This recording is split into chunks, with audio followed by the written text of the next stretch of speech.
ఆ గొర్రెపిల్ల కనబడిన తదుపరి ఆ 144,000 మంది నొసట ముద్ర వేసుకున్న వారిని మనం చూస్తాం. వారు నొసట ముద్ర వేసుకున్నారు.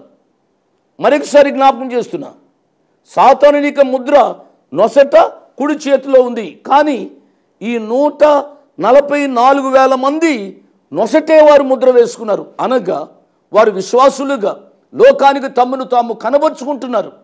నా ప్రియ తమ్ముడు, నా ప్రియ చెల్లి, నేను మనవి చేస్తున్నాను ఏమిటి అనగా, నీవు ఎక్కడ ఉన్నా, ఏ ఉద్యోగంలో పనిచేస్తున్నా, ఎక్కడ జీవిస్తున్నా, ప్రభు వారి కొరకు యథార్థముగా జీవించాలి అని ప్రభు పక్షంగా నేను మనవి చేస్తున్నాను.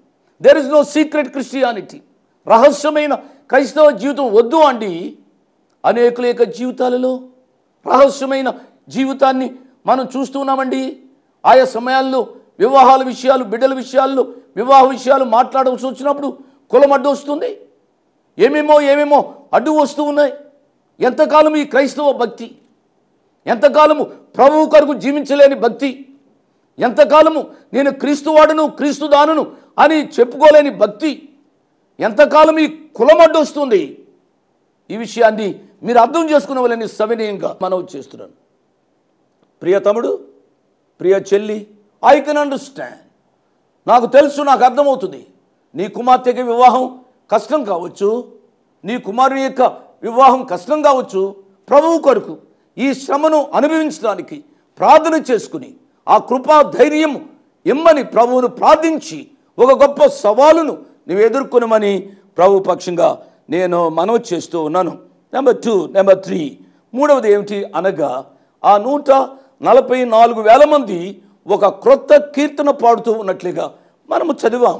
మరొకసారి గుర్తు చేస్తున్నాను అంతే. ఈ 144,000 మంది రక్షింపబడిన వారు కీర్తనలు పాడుతున్నారు. అవును, రక్షింపబడిన వారే కీర్తనలు పాడాలి.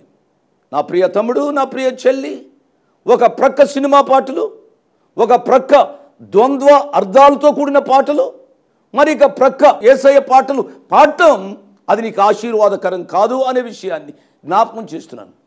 నీకు మంచి టోన్ దేవుడు ఇచ్చి ఉండవచ్చు, నేను కాదనటంలే. నీవు 10 మందిని మెప్పించే రీతిగా పాటలు పాడవచ్చు, నేను కాదనటంలే. కానీ నీ ప్రభు కోరుకునేది నీ గాత్రము కంటే నీ హృదయాన్ని ప్రభు వారు కోరుకుంటున్నారు. హృదయంలో ఆయనకు స్థానమిచ్చి నీ స్వరం ద్వారా ఆయనను మహింపరచుమని ప్రభు పేరు నేను మనవి చేస్తున్నాను. నీ హృదయాన్ని సాతానికి ఇచ్చి నువ్వు పెద్ద సింగర్ అయినా నీ యొక్క నోటి ద్వారా ప్రభువును గణపరుస్తాను అని అంటే ప్రభు దానిని అంగీకరించాడు. నా ప్రియులరా, నేను విశ్వవాణిలో రేడియోలో చాలా కాలం పనిచేస్తాను, దాదాపు 15 సంవత్సరాలు పనిచేస్తాను. నేను పనిచేసిన కాలంలో ఒక తీర్మానం చేసుకున్నాం. యేసు ప్రభు వారిని తమ సొంత రక్షకునిగా అంగీకరించిన వారే రేడియోలో పాడాలి. యేసు ప్రభు వారిని తమ సొంత రక్షకునిగా అంగీకరించిన వారే వాయిద్యాలు వాయించాలి. దేవుని నామానికి స్తోత్రం. ఆ తీర్మానంలో నిలిచాము అండి. ఆ కాలంలో విశ్వవాణి రేడియో పరిచర్యను దేవుడు ఎంతగానో ఆశీర్వదించాడు అనే విషయాన్ని నేను జ్ఞాపకం చేస్తున్నాను. నా ప్రియ తమ్ముళ్ళు, నా ప్రియ చెల్లెండ్రు, రేడియోలో, టీవీలో, సభలలో పాటలు పాడుతున్న వారిని నేను కించపరచడం లేదు. కానీ నేను మనవి చేసేది, దేవుడు మీకు ఆ తలాంతుని ఇచ్చినందుకై దేవునికి స్తోత్రాలు, మీకు నా వందనాలు. కానీ మీ హృదయాన్ని దేవునికి ఇచ్చి ప్రభువును గణపరచుట కొరకై మీరు పాటలు పాడుమని ప్రభు పేరట మనవి చేస్తున్నాను.